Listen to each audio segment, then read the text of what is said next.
নমস্কার, রাধে রাধে। আজ আমরা জানব পুনর্জন্ম কি। পুনর্জন্ম বা জন্মান্তর এটি এমন একটি ধারণা যা হাজার হাজার বছর ধরে মানব সভ্যতার চিন্তা, দর্শন ও হিন্দু ধর্মীয় বিশ্বাসের একটি গুরুত্বপূর্ণ অংশ।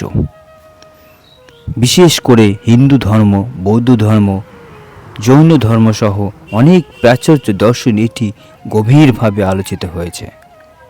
তুমি যেহেতু পুনর্জন্মের সম্পূর্ণ প্রক্রিয়া বিস্তারিতভাবে জানতে চেয়েছো, তাই এখানে সহজ ভাষায় তোমাদেরকে বোঝানোর চেষ্টা করলাম। পুনর্জন্ম কি? পুনর্জন্ম বলতে বোঝায় এটি জীবনের মৃত্যু হওয়ার পর আত্মার অন্য একটি দেহে আবার জন্ম নেওয়া। সহজভাবে বলে, দেহ নশ্বর, একদিনে নষ্ট হবেই। আত্মা অবিনশ্বর। এই ধারণা অনুযায়ী মানুষ আসলে দেহ নয়, সে আত্মা, আর সে শুধু একটি পোশাক। আত্মার প্রকৃতি ধর্মীয় দর্শন অনুযায়ী আত্মার জন্ম নেই, আত্মার মৃত্যু নেই। আত্মা শুধু দেহ পরিবর্তন করে। যেমন আমরা পুরনো কাপড় ফেলে নতুন কাপড় পরি, তেমনই আত্মা পুরনো দেহ ত্যাগ করে নতুন দেহ ধারণ করে। পুনর্জন্মের মূল ভিত্তি হলো কি? কর্ম। এই পুনর্জন্ম বোঝার সবচেয়ে গুরুত্বপূর্ণ বিষয় হলো কর্মফল। কর্ম কি? আমরা যা করি, ভালো বা খারাপ, আমাদের চিন্তা, কথা ও কাজ, কর্ম কি বা কর্মফল কি? এটাকে বলতে গেলে প্রতিটি কাজের একটি ফল আছে, সেই ফলই নির্ধারণ করে পরবর্তী জন্ম। তাহলে কর্মের তিনটি ধরন দেখে বলবো। এক, সঞ্চিত কর্ম, যা পূর্ব জন্মের সব কর্ম জমাফল। দ্বিতীয়ত প্রারম্ভর কর্ম, অর্থাৎ এই জন্মে যে কর্মফল ভোগ করছি। আর তৃতীয় হচ্ছে ক্রিয়মান কর্ম, যা এখন আমরা যা করছি, যা ভবিষ্যতে জন্ম নির্ধারণ করবে, সেটাই হলো ক্রিয়মান কর্ম।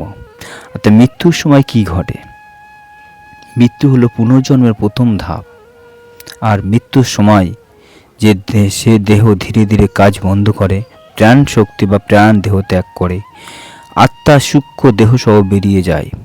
সূক্ষ্ম দেহ কি?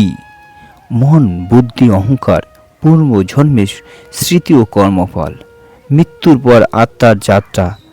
ধর্মস্থান অনুযায়ী মৃত্যুর পর আত্মা কয়েকটি ধাপ পরিক্রমা করে। বিভ্রান্তির অবস্থা থেকে আত্মা প্রথমে বুঝতে পারে না যে মারা গেছে। সে তার পরিবার, সে দেহ, পৃথিবীর প্রতিটি আকৃতি স্থান থাকে। বিচার ও হিসাবে অনুযায়ী আত্মার কর্মফল অনুযায়ী বিচার হয়। ভালো কাজ করলে স্বর্গ যাত্রা হয়, খারাপ কাজ করলে নরকে গমন করে। তবে এটি স্থায়ী নয়, অস্থায়ী। স্বর্গ ও নরক কেমন? স্বর্গ ভালো কর্মের ফল ভোগ, আনন্দ, সুখ।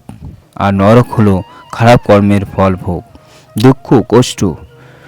গুরুত্বপূর্ণ বিষয় হলো এগুলো স্থায়ী জায়গা নয়। ফল ভোগ শেষ হলে আত্মা আবার জন্ম নেয়। আর পূর্বজন্মের উপস্থিতি, যখন আত্মা তার কর্মফল ভোগ শেষ করে, তখন জন্মের জন্য নতুন জন্ম প্রস্তুত হয়। পূর্ব কর্ম অনুযায়ী কোথাও জন্ম হবে, কোথায় কেমন পরিবার জন্ম হবে, কেমন জীবন হবে, সব নির্ধারণ হয়। আর নতুন দেহে প্রবেশ প্রক্রিয়াটি এমনই, আত্মা একটি উপযুক্ত পরিবার নির্বাচন করে, মায়ের গর্ভে প্রবেশ করে ভ্রমণ তৈরি হয়, আর ধীরে ধীরে শরীর গঠন হয়। গর্ভে আত্মার অবস্থা।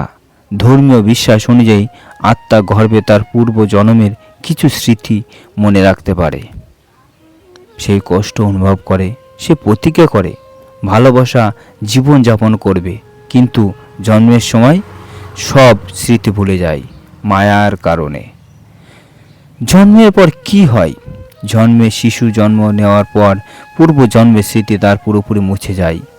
নতুন জীবন শুরু হয়, আবার কর্ম শুরু। এভাবে জন্ম, মৃত্যু, জন্ম, পুনর্জন্ম চক্র চলতেই থাকে। কেন এই চক্র চলতে থাকে? এর মূল কারণ কামনা। এক হচ্ছে কামনা, ইচ্ছা, লোভ, আসক্তি। 2 নম্বর হলো কর্মফল, অসমাপ্ত কাজ, সম্পূর্ণ ইচ্ছা। এগুলো আত্মাকে আবার জন্ম নিতে বাধ্য করে। আর তাহলে মুক্তি, এই মুক্তি কি? পূর্বজন্মের চক্র থেকে মুক্ত হওয়ার বলা হয় মোক্ষ।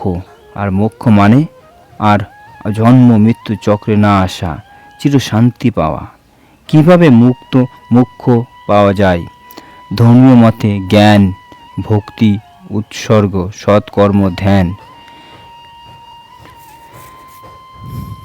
পূর্বজন্মের বৈজ্ঞানিক দৃষ্টিভঙ্গি দেখতে গেলে বৈজ্ঞানিক সরাসরি পূর্বজন্মের প্রমাণ করতে পারেনি, কিন্তু কিছু বিষয় নিয়ে গবেষণা করেছে। শিশুদের পুনর্জন্ম স্মৃতি। কিছু শিশু তাদের আগের জন্মের কথা বলে, আর কোনো জায়গা আগে দেখেনি যে মনে হয় এগুলো এক পুরনো ব্যাখ্যা করা যায়নি। পূর্বজন্মের দর্শন। পুনর্জন্ম শুধু একটি ধর্মীয় বিশ্বাস নয়, এটি একটি দার্শনিক ধারণাও।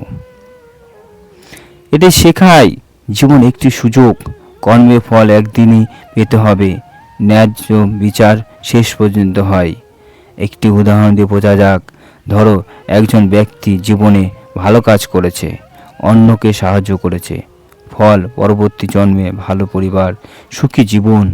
আর যদি খারাপ কাজ করে, অন্যকে কষ্ট দেয়, ফল দুঃখ, কষ্ট, কঠিন জীবন আর ভোগ করা লাগবে তার। পূর্ব জন্মের চক্র থেকে জন্ম, জীবন, কর্ম, মৃত্যু, বিচার, স্বর্গ, নরক, পূর্বজন্ম। এই চক্রে চলতে থাকে যতক্ষণ না মোক্ষ পাওয়া যায়, মুক্তি পাওয়া যায়।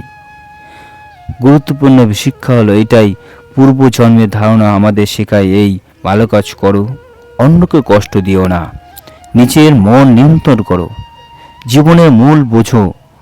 আর পূর্বজন্মের সম্পূর্ণ প্রক্রিয়া একটি গভীর ও রহস্যময় বিষয়।